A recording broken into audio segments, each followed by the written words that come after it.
Hello, everybody, and welcome to another edition of the Cerebral Smack Talk live on YouTube and StreamYard.com. It's going on with Michael Fletcher alongside the guys Anthony Floyo, Michael Bullock.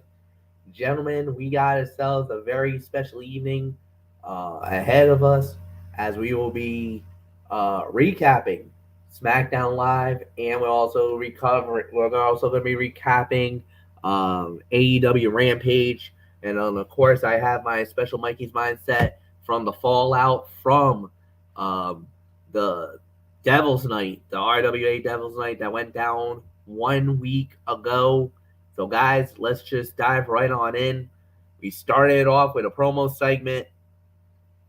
Um, Actually, no, we started off with a tag team match, as it was Ridge Holland and Butch going up against Sami Zayn and Solo Sikoa. And when it was all said and done, it was the Brawling Brutes. It was Ridge Holland. It was Butch winning the match at 11 minutes and 50 seconds, which was a very good victory for them. Solid battle, about 2.5 to 3 stars. Good body of work, solid opener, and that prompted out the tribal chief himself, Roman Reigns, to come out. Um, well, there's really nothing more to say. An explosion within the bloodline. Um, as well, it got pretty crazy. It got pretty crazy. We'll say that. The segment was absolutely amazing. Let's just say, um, we've seen some very crazy stuff in our day, but Jey Uso saying the hell with the tribal chief and the look on Roman's face said the whole story. Oh my God. The drama lit the fuse.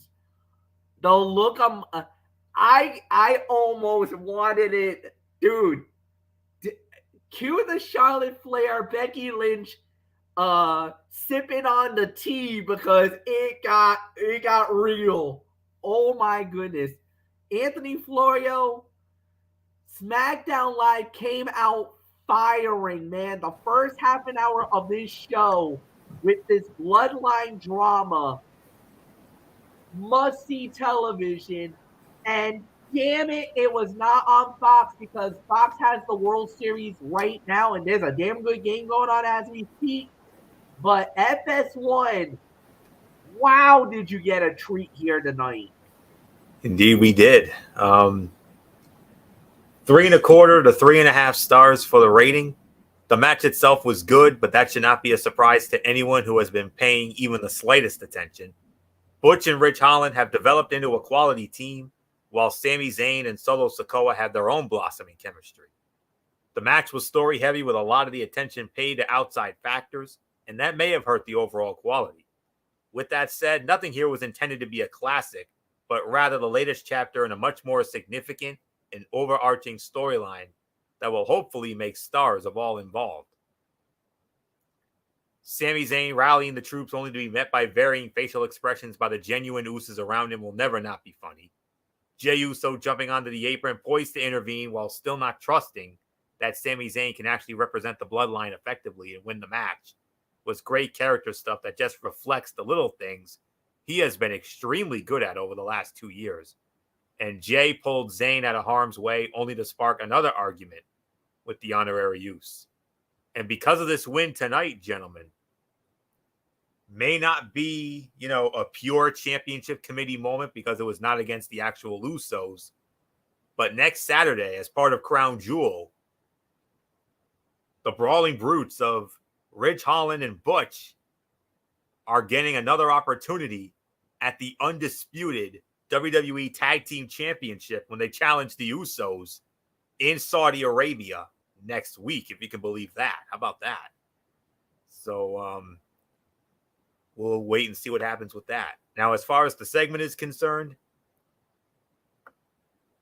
this was a fantastic bit of business that highlighted the personalities of all at play and featured some genuine hilarity as more than one man cracked. The facial expressions, body language, and promo work was fantastic, providing the latest chapter in a story that is easily the best in WWE, if not all of professional wrestling. Roman said it. I want this problem fixed right now, saying of the issues between Sami Zayn and Jey Uso. Sami Zayn said, I don't know what I did to offend you, but I'm sorry, to Jey Uso. And Jey said, how do you think you're part of the bloodline if you ain't blood? Ain't no one in this room like you. I just got the balls to say it out loud. And then Jey and Michael Bullock and I, oh boy, we had a lot of fun with this during our Smackdown chat tonight. When Jey Uso simply said, I don't give a damn what the tribal chief said, before Roman's head snapped up and look of disdain on his face. And Sami said what Jey just said was really messed up, but he didn't mean it. And then Reigns cracked Jey in a funny moment that saw both men and Zayn visibly laughing. Tribal Chief warned that if Jey doesn't find his Usi, he's going to take the honorary part of Zayn's title away from his nickname. And if you don't figure this out, we're just going to name him Sami Uso. And the reactions on Jey and Sami's faces were extraordinary. That was the segment of the night, no doubt about it.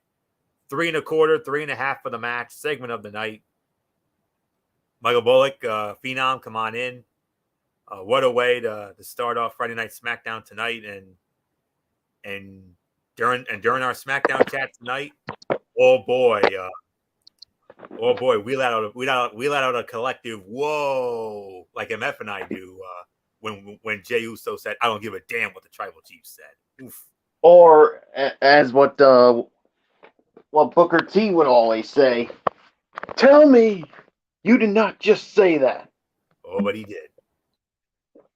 I mean, first off with the match, I mean, it was a really good one. I'll give this about 3 1/4 stars for this one. I mean, this was definitely a great way to start off this edition of SmackDown with such a really good match, and definitely a big win for Ridge Holland and Butch. And even though they won against Sikoa and Sami Zayn, we find out later on in the night that they're going to be getting another shot at the undisputed WWE Tag Team titles at Crown Jewel when they face off against the Usos. So now this really becomes really intriguing with all the drama that's going on surrounding Jey Uso. And then after the match, I mean, we had the appearance of the Tribal Chief, and he basically said, I want this problem fixed now. And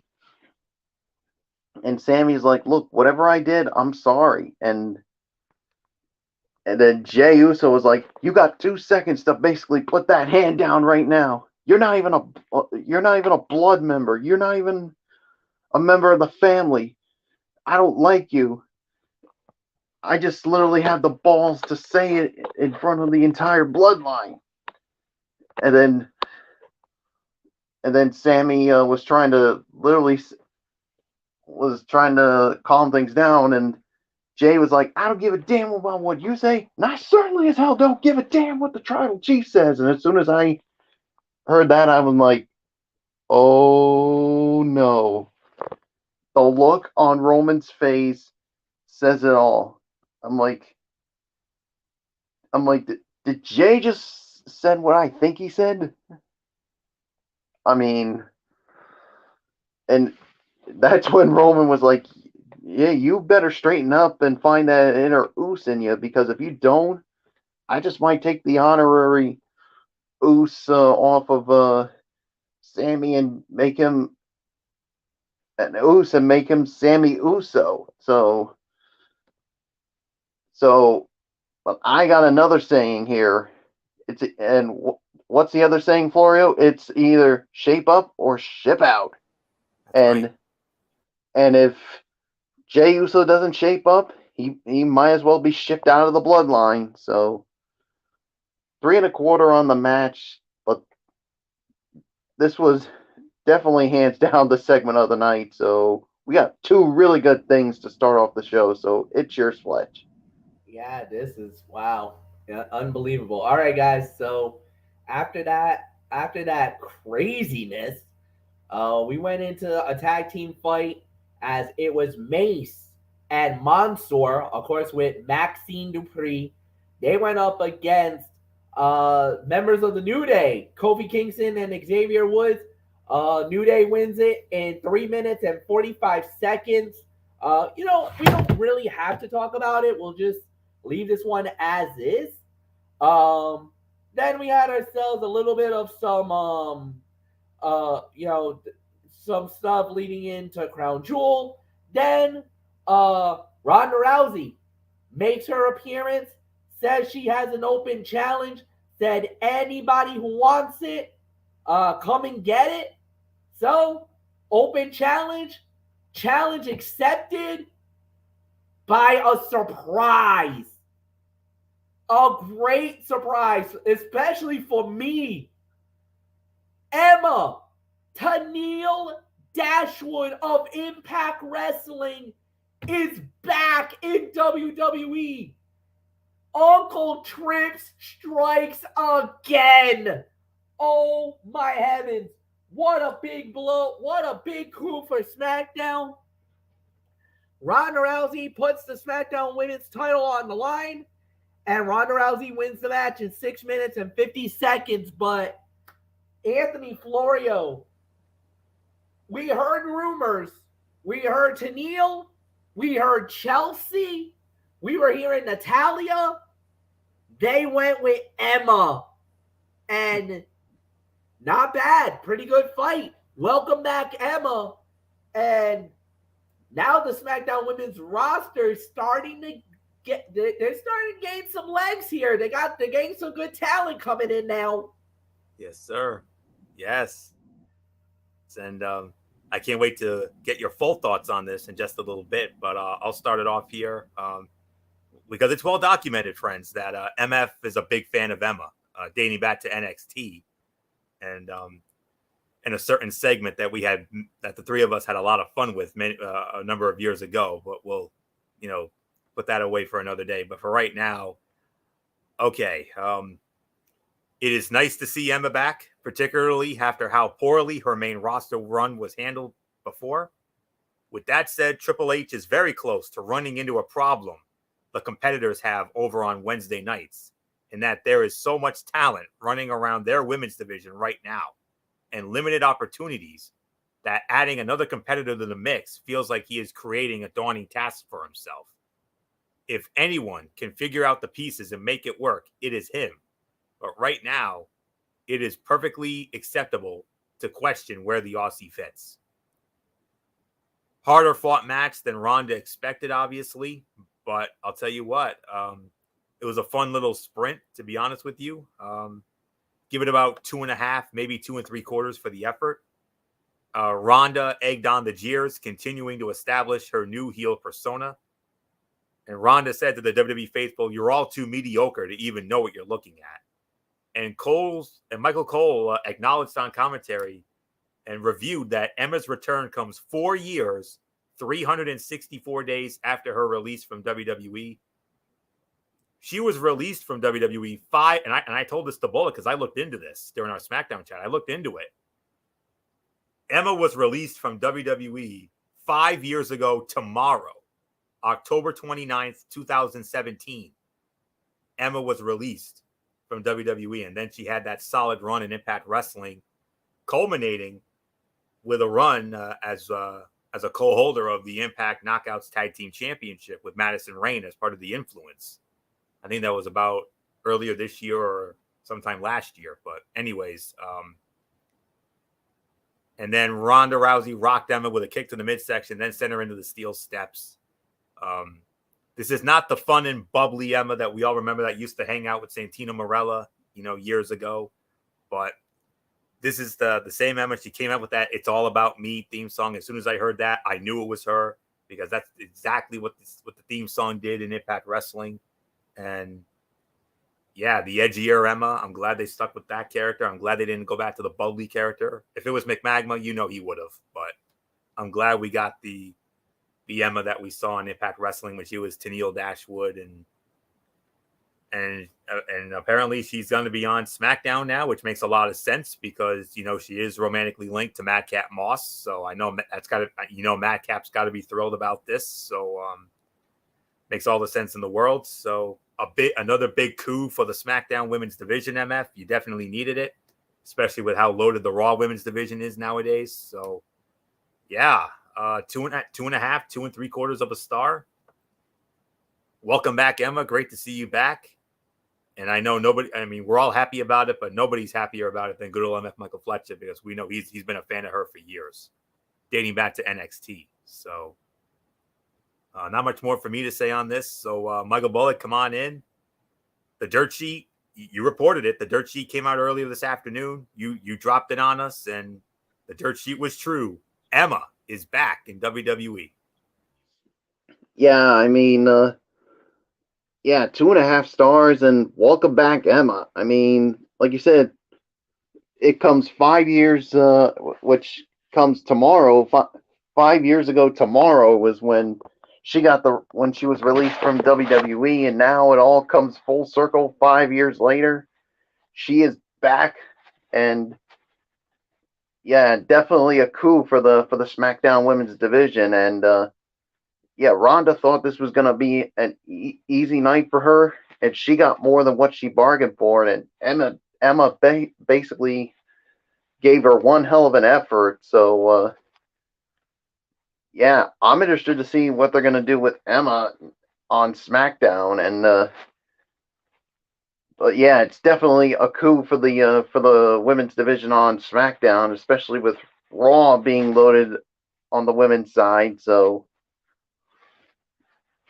Yeah, and I'll tell you, as soon as Anthony and I heard the music when we did the chat, I'm like, I bet you Michael Fletcher must have that Cheshire cat-like grin on him as soon as Emma came out.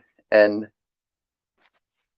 so welcome back, Emma, and hopefully now with Trips running things, he can make Emma into that star that she should have been. So, 2.5 stars, fun little sprint. So it's yours, Fletch. Yeah, this was huge, man. To see Emma coming back, I have followed a little bit of Tennille Dashwood. She did a little bit of a stint in Ring of Honor as well. She did a little bit of Ring of Honor. She did mainly in Impact, and that's where she had a lot of success over there. So yeah, to see her do what she was doing, I never thought to the day that I did not think she was coming back to WWE. But then again, that's the power of Triple H, man. Trips has that power, man, and I'm glad to see her back. And it is all about her. She is really, from being that little bit of that little shy, naive, cute little from Australia to what she's now become. I mean, the body of work is there. The wrestling ability is there. She did have a couple of injuries in the middle of the way that kind of derailed her a little bit. Of course, there was the Emelina thing that, well, I'm not even going there. Please, I do not want to hear any comments about that. We're going to leave that one alone. We're leaving that alone. But after that, she kind of lost her way there. It was on the greener and better pasture, so she left. And then we all saw what happened next. Then Ring of Honor, then she goes and starts wrestling on a more bigger stage with Impact. And Anthony, you said it, becoming an Impact Women's Tag Champion. And, she was still keeping her, she was still big enough, but her contract runs out. She leaves. And now all of a sudden, she makes her grand return back in WWE. What's going to happen? We don't know.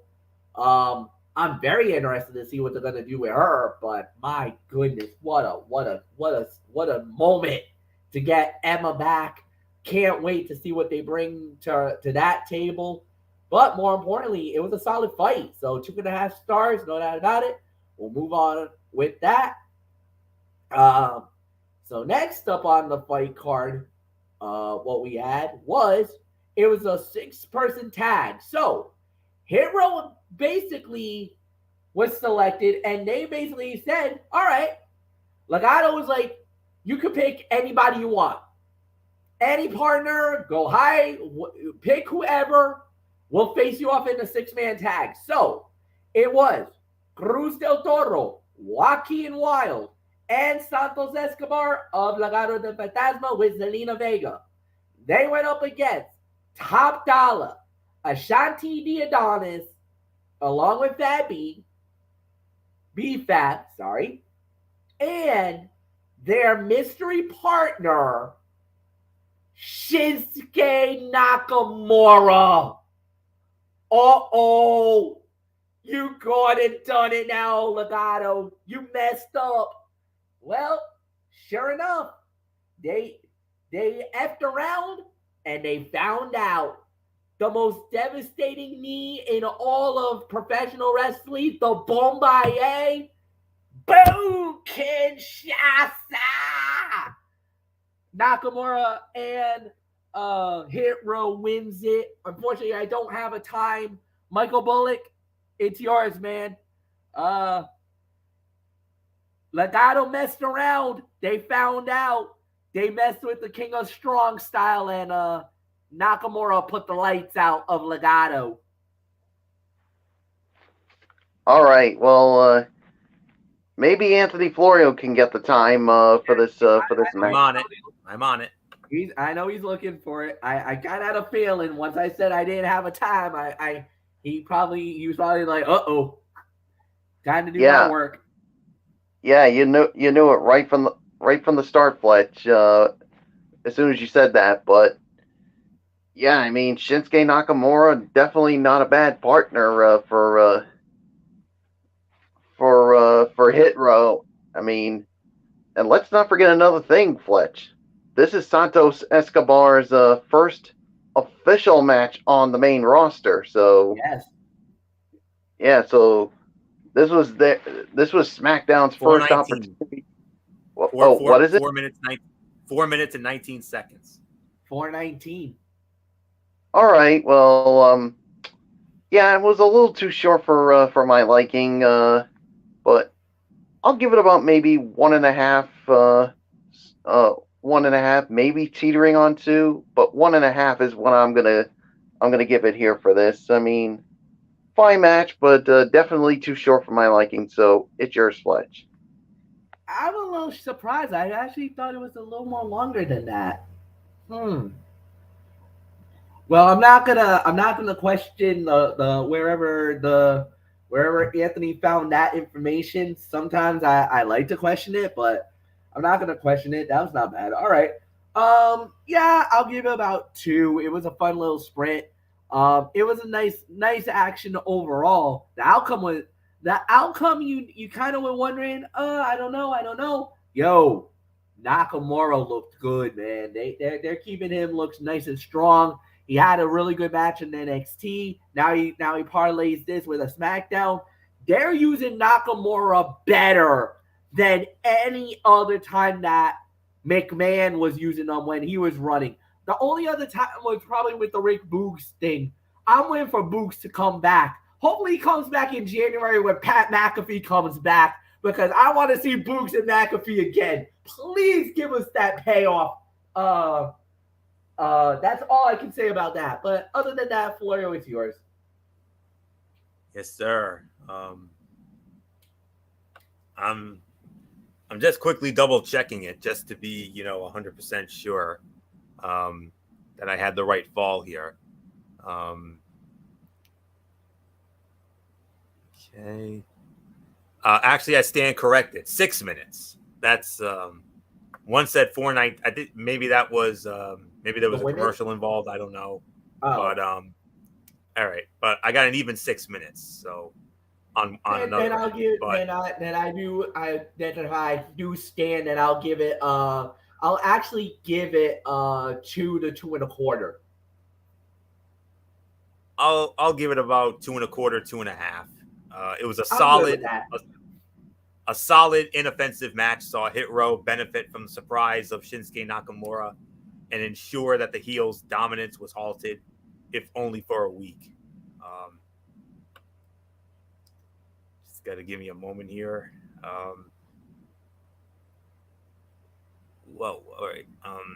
Nope. Michael Cole pointed out that B-Fab was not wearing heels because she was expecting to tangle with Zelina Vega. An observant call by Michael Cole that pointed out the little things that add to these segments. But nonetheless, I think a collision course with those two is definitely on the horizon. I'll give it about 2.25, 2.5 for the effort. And not much more to say here. So, MF, let's move on. All right. And with that said, we do indeed move on. So, next up on the fight card was Madcap Moss going up against Karrion Kross. Karrion Kross wins the match. This time it was 9 minutes and 35 seconds. Solid match. Good battle, good fight. I enjoyed it. Really nothing, I'm going to say nothing amazing about it, but look, Karrion Kross continues his hot streak. He did get jumped by McIntyre, so obviously that rivalry is not done. Good. I don't mind that. Karrion Kross looked really good, but give credit to Madcap Moss for making an interesting fight as well. So 2.5 for me. Anthony, it's yours. And let's not forget MF, Saudi Arabia, Crown Jewel, Karrion Kross, Drew McIntyre, one more time in a steel temper cage. So yep.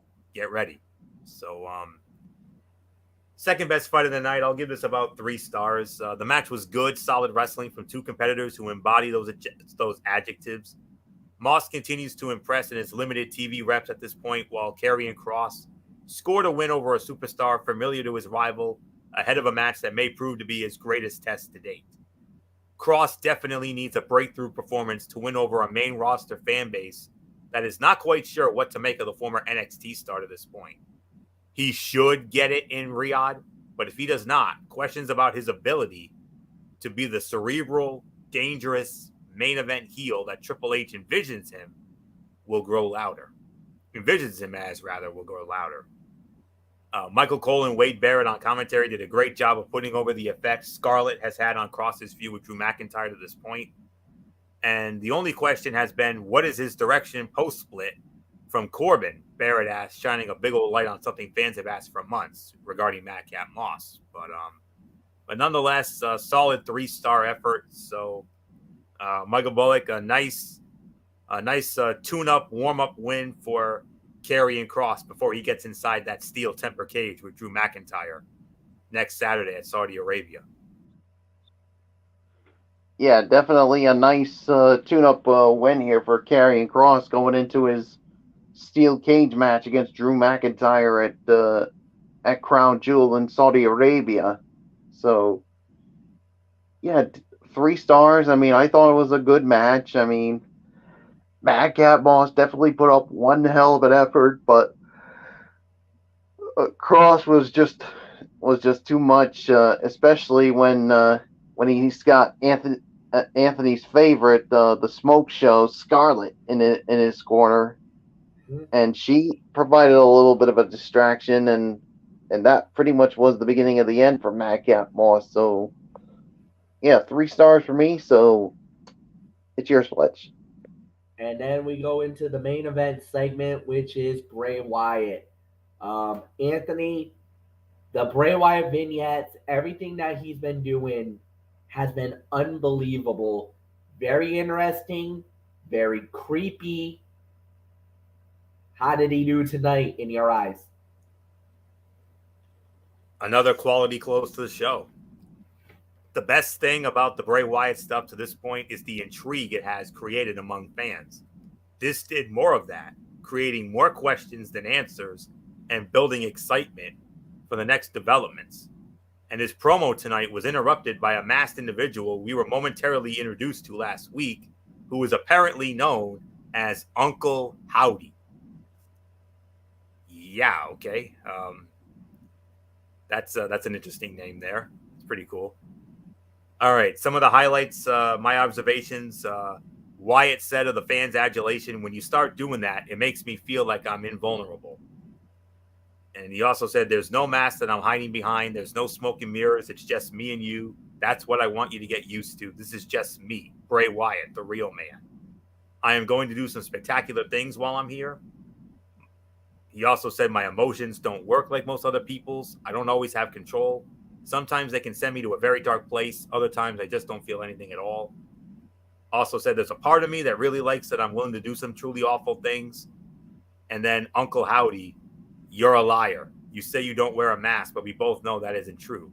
You'll never be able to hide from me. Your Uncle Howdy, a mysterious masked figure, revealed himself, calling out Wyatt's apparent lie. The other big segment of the night, the second best segment of the night here, very well done, to say the very least. And I heard that they're positioning him as one of the top baby faces on SmackDown, right up there with Drew McIntyre. So it'll be very interesting to see how they go about his particular booking now that Triple H is running things, because we all know how criminal his run ended last year. So we'll have to wait and find out. But very intriguing, no doubt about it. So another quality close to the show, like I said. So Michael Bullock, Bray Wyatt, another great promo. But who in the bluest of blue hells is Uncle Howdy? I really don't know. I mean, it's part of this whole strange thing with Bray Wyatt, but it was definitely another solid promo from him. And yeah, this Uncle Howdy, I mean, who knows? I mean, with what's going on with this, but definitely another well done segment by him, and certainly another good way to close out this edition of SmackDown. So it is yours, Fletch. Agreed. Great way to close out SmackDown. This is amazing, an amazing promo. Well done. Body of work was amazing. Great action. Look, Bray Wyatt, they're using him so good, and that's the thing. They're using him as a guy who is very honed in, and he's more authentic now than ever before. And I think that's the one thing that I'm very pleased about, is that they're making him as authentic and as real and as capturing. So to me, you can't go any wrong than what they're doing. So I love it. I love the body of work. I love the storyline. I love everything that they did.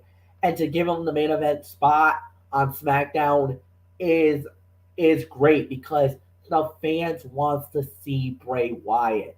So give him at the end, let him do his magic, and give us that intrigue of, man, what's gonna happen next? What happens next? Well, we'll find out next week.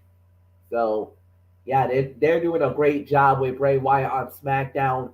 Great way to close the show. Michael Bullock, hit me with your overall review. What did you think of the show? And then I'll set everything up for a Rampage. I thought this was another solid edition of SmackDown. I mean, yeah, you had some matches that were short, but you also had some good ones, and especially the two promos, obviously with Bray Wyatt, and of course the segment of the night with the Bloodline. I'll give it about 7.5 for this edition of SmackDown. So it's yours, Fletch. I kind of agree. I'll say 7.5. I thought they did a really good job with it. Could it have been a little more better? Yes, but at the end of the day, I thought they did a really good job. So really nothing more to add. Anthony, it's yours. I'm with MF. 7.5 for me as well. Fight of the night, I would have to say, was Holland and Butch against Sami Zayn and Solo Sikoa. Karrion Kross and Madcap Moss, second best fight of the night. A solid but not overly spectacular couple of other matches. A couple of solid but unspectacular matches. The women's championship match with Ronda Rousey and Emma, and that 6-man with Hit Row and Nakamura against Legado. Those were both those matches were solid, but they were not overly spectacular. The other two were a little more quality. Throw in a couple of good segments with the Bloodline and Bray Wyatt. So yeah, 7.5. I think that's the appropriate rating for tonight's show. So from the Scott Trade Center in St. Louis, Missouri, and now MF, we move on to another live edition of AEW Rampage closer to our neck of the woods at the legendary Mohegan Sun. Yeah, in Uncasville, Connecticut, we started off with Jon Moxley versus Matt Menard in an eliminator match. So once it was all said and done, winner of the bout in 8 minutes and 5 seconds was the AEW World Champion Jon Moxley. Solid opener, good matchup. About maybe 2.5 stars, close to 3. It was fine for what it was worth. It was good hard action, but the outcome was never in doubt. So Anthony, is yours. Yeah, predictable outcome. We all knew Moxley was going to win this going away. Predictably, Moxley scored the win. This was a fun match that went about 10 minutes, but it definitely won't stand out against the other stuff we saw this week. 2.5 to 3 for the effort. Menard is one of those guys who makes everything he does more entertaining with a few simple noises or facial expressions. Moxley's cutter was dirty, but everything he does has a rough look to it, so it worked for him. But you notice after the match was over, Stokely Hathaway comes out and issues a challenge on behalf of Lee Moriarty, which, of course, the champ, being the champ that he is and always has been and will be, will face him and on Wednesday night on AEW Dynamite. It will be Jon Moxley versus Lee Moriarty in another world title eliminator matchup. So just like with Matt Menard tonight, Lee Moriarty, nice knowing you, son. That's all I'm going to say. It's always a pleasure to watch Moxley work, and had fun tonight, and I'm most certainly going to have fun on Wednesday night seeing that. So 2.5 to 3 for the efforts. So Michael Bullock, no surprise with the outcome. Moxley wins, but now he has another eliminator match Wednesday night on Dynamite against Lee Moriarty of the Firm. Yeah, I'll give it about 2.5 to 3. I mean, it was a solid match, but obviously the outcome was never in doubt. I mean, there was no way Jon Moxley was going to lose this match to Matt Menard. And obviously it continues to give him some momentum going into his big AEW World Title matchup at Full Gear against MJF, and now come Wednesday night, he's got to face off against the Firm's Lee Moriarty. So we'll wait and see how that goes. So but I do think it's going to be another win for Jon Moxley. So there's really nothing more to say. So let's move on, Fletch. All right. So the next up we had was Serpentico versus Keith Lee. Keith Lee wins the match in 15 seconds. That parlays us to Ty Mello going one-on-one with Madison Rayne. And it was Ty Mello winning the match in 9 minutes and 25 seconds. So, Anthony Florio, it's yours. 9:25 for that? Yeah, absolutely. And what was the time of that other fall again, just to be 100% sure? 15 seconds. No. The Moxley. Oh, Moxley? Yeah. Moxley was 8:05. 8:05, yeah. Yeah, that's I'm going to rescind it just a little bit. I'm going to give that 2.5 to 2 3/4. But this right here, this was a solid 3, teetering on 3 1/4. These two have not worked together much, so there was a slight lack of chemistry. They didn't look sloppy, but there was a few minutes of hesitation that made a couple of moves look awkward. The match got better as it went, and both competitors became more comfortable with each other. They had some decent time to work, so they were able to sell some of the big moves without having to rush to the next spot. And after a back-and-forth fight that saw both women get a few near falls, Ty Mello able to secure the win with the Ty KO. Solid 3 for the effort. The way Madison Rayne crashed down after Mello dropped her on the top rope looked rough. She seemed fine, so she was probably just selling it well. Sammy Guevara is so naturally good at being a heel that you don't even need to hear him. His body language tells the whole story. Anyone who remembers Madison Rayne in the early days of her TNA career, me, can see how much she has changed and improved over the years. We're talking 2009 when it comes to that. Like right around late 2008 into 2009 when she started with the beautiful people, Angelina Love and Velvet Sky. We all know that. And like I was saying, anybody who remembers her early days in TNA, like I do, and I certainly do, boy do I, can see how much she has changed and improved over the years. And it's always fun to be able to track the progress of a professional wrestler when they go from green, which she was in the early days, to really good nowadays. And Madison's cutter from the top rope was cool. And 3-star match. Are we surprised by that because of the fact that Madison Rain's such a great worker? Like I said, she was green as grass at first, but then as the years got on, she just got better and better and better, and to the point where she became a 5-time holder of the Knockouts Championship down in Impact Wrestling, and a former multi-time tag team champion as well. Most notably to Neil Dashwood, like we talked about earlier. So, solid 3 stars for this effort here, no question about that. So, Michael Bullock, your thoughts? Well, first off, some breaking news regarding the World Series. They are still tied at 5 and going to extra innings in Game 1 of the World Series. And, I mean, man, oh man, Fletch and Florida, what a Game 1 we're seeing. I mean, Astros were up 5-0 early, and the Phillies are showing once again why they are the Cinderella team of this postseason. They came back and tied it up. So that's where it stands right now. So as far as this match goes, I gotta give it 3 stars too. And in the time I've seen Madison Rain on AEW, and this is why Florio and Fletch have been raving about her during her time in Impact Wrestling, and she gave one hell of an effort. But you knew Ty Mello was gonna get over on this one. So there's really nothing more to say. Fletch, it is yours. Gotta give a partial disagreement, guys. I'm only gonna give this 2 3/4 of a star. The reason why I'm being a little more critical, yes, it was a decent match, but what the hell was with the fans? I mean, I kind of felt like they were on their hands in this fight. I don't know why. I kind of have to feel like that was kind of one of those type of situations. So, nothing more to say. It was fine. Main event was Wardlow versus Matt Taven for the TNT title. Wardlow wins it in 9 minutes. So, Michael Bullock, you lead off on the main event.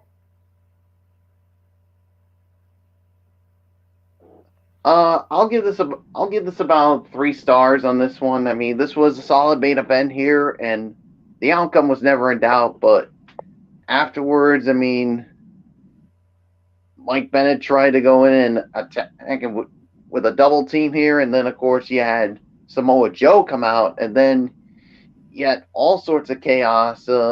Powerhouse Hobbs, and then that group with Brian Cage in there. So yeah, and they left Warjoe laying flat. So 3 stars is my rating. It's yours, Fletch. Yeah, 3 stars, no doubt about it. I really got nothing more to add. So, Anthony, it's yours. All right. By default, I would say this ended up being the best fight of the night in a few ways. If there were fans who were not familiar with Matt Taven, like myself and Bullock, even though MF knows his story real well, before this bout, they got a taste of what he can do. But I have seen him work on it when he and Bennett and Maria were all in Impact Wrestling as part of Honor No More.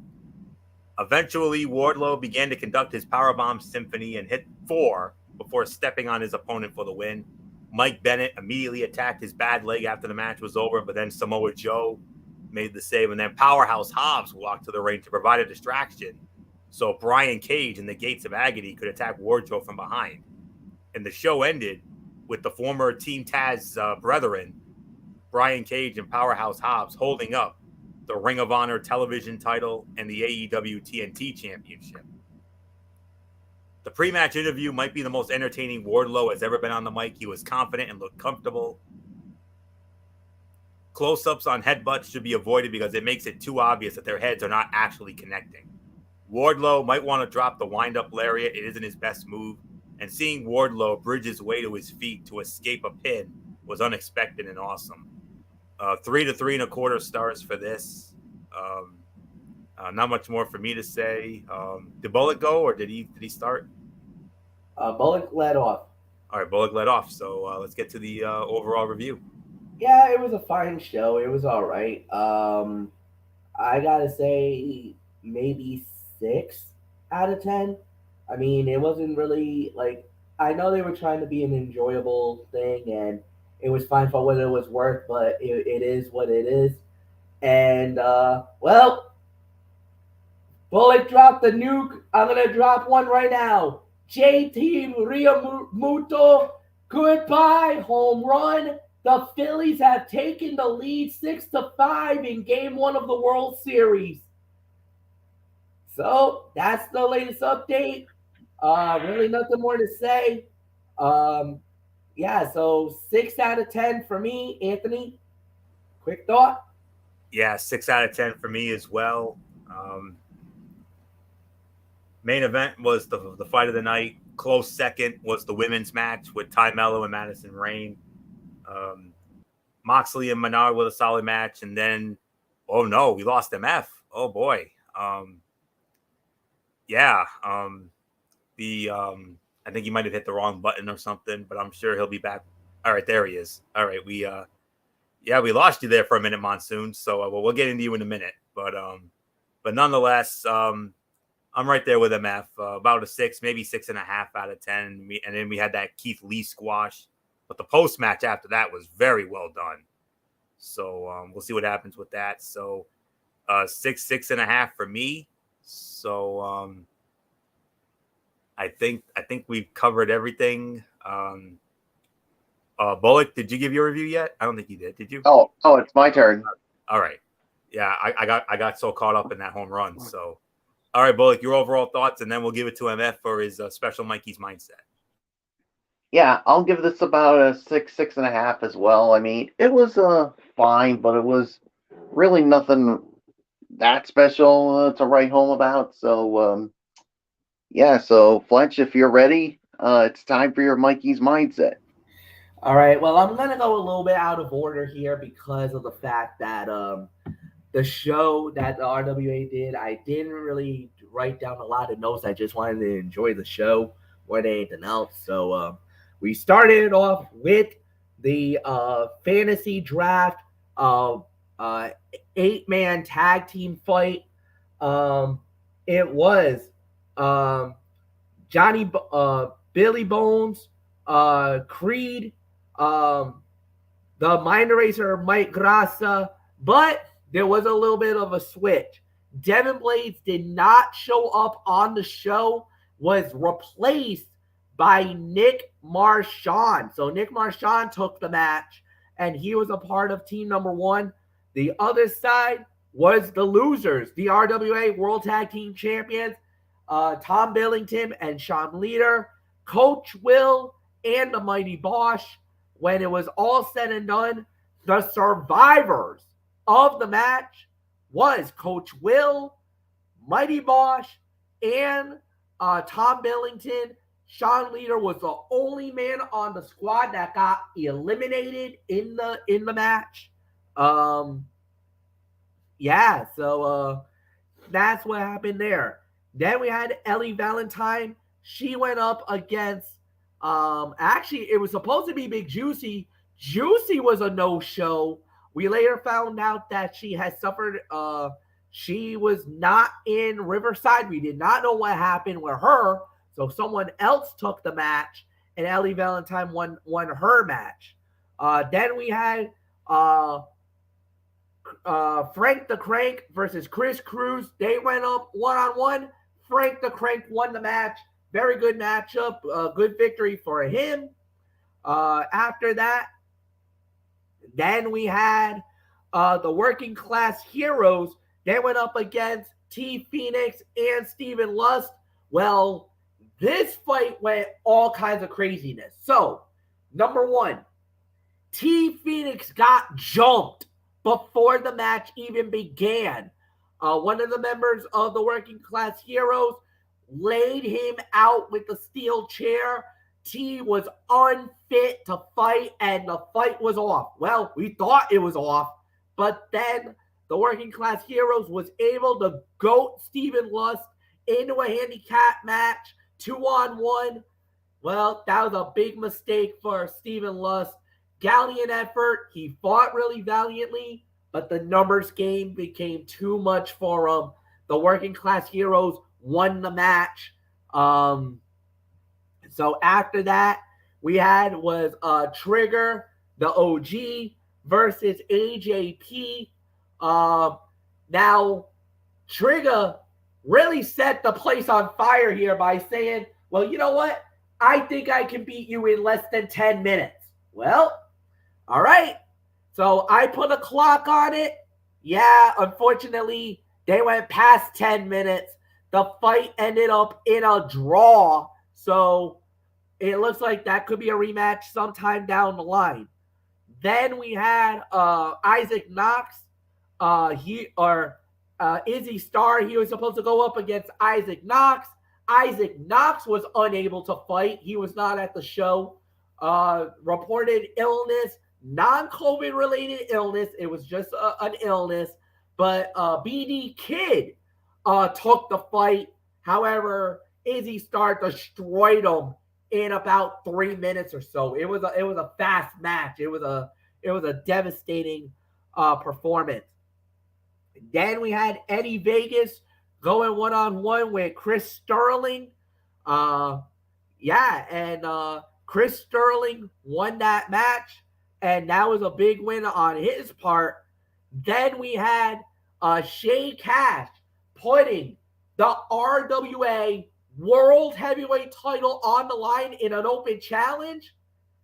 The Riot Khaled Thomas answered the bell. However, Shady Cash successfully defended the title thanks to a large part from the Working Class Heroes and Ellie Valentine. Ellie turns heel on her first night in RWA. Basically, nuclear bomb that went off. Well, T Phoenix is like, all right, if this is how it's going to be, you guys are about to go 4-on-4. I don't remember who they announced on the face side, but that fight is now set for December. So after that, then we had our main event of the evening, which was the main event. Alexander Russo, and he went up against the unbalanced Messiah, Christopher Dozier, in a dog collar match. Christopher Dozier wins the match, wins the fight. Oh my God. This was bloody. This was violent. This was everything I expected and more. Both men, bloody messes. Both men getting laid out with the steel chair. Both men utilizing the steel chain from the dog collar as a freaking weapon. And it ended with basically Christopher Dozier wrapping the dog chain around the neck of Alexander Russo, wrenching him back to the point that Russo passed out from the pain. That was violent. That was guts. That was unbelievable. And if that's the way you want to end the war, my God, what an exclamation point to that rivalry. Dozier finally rids himself of the main event, rids himself of Alexander Russo. What happens to both men, we don't know. But one thing's for sure, Dozier went to that dark place. He went to that dark era of his reality and took Russo straight to hell with it. Unbelievable main event, unbelievable match. I mean, that fight was insane, man. Go out of your way when it gets posted on YouTube in the very near future. Go out of your way to see that fight. That fight was whoa is all I can say. All right, so that's it. We're out of here. So tomorrow night is NFL Saturday, hosted by Anthony Florio, 10:30 Eastern, and we'll be covering all of the action. We'll recap the Thursday night game. Pretty good Thursday night game, I'll say. And when it was all said and done, then we got all of the remaining games. We got one game, I believe it's in London. That's going to be going down on Sunday morning, I should say. And then, of course, we got the big ones later on. So, for Anthony Florio, for Michael Bullock, I'm Michael Fletcher. Thank you so much for watching. As always, like the video, leave a comment at the bottom, share with all your friends on all the social media platforms around the world. Have a good night. And for all of us here, so long, everybody. Goodbye.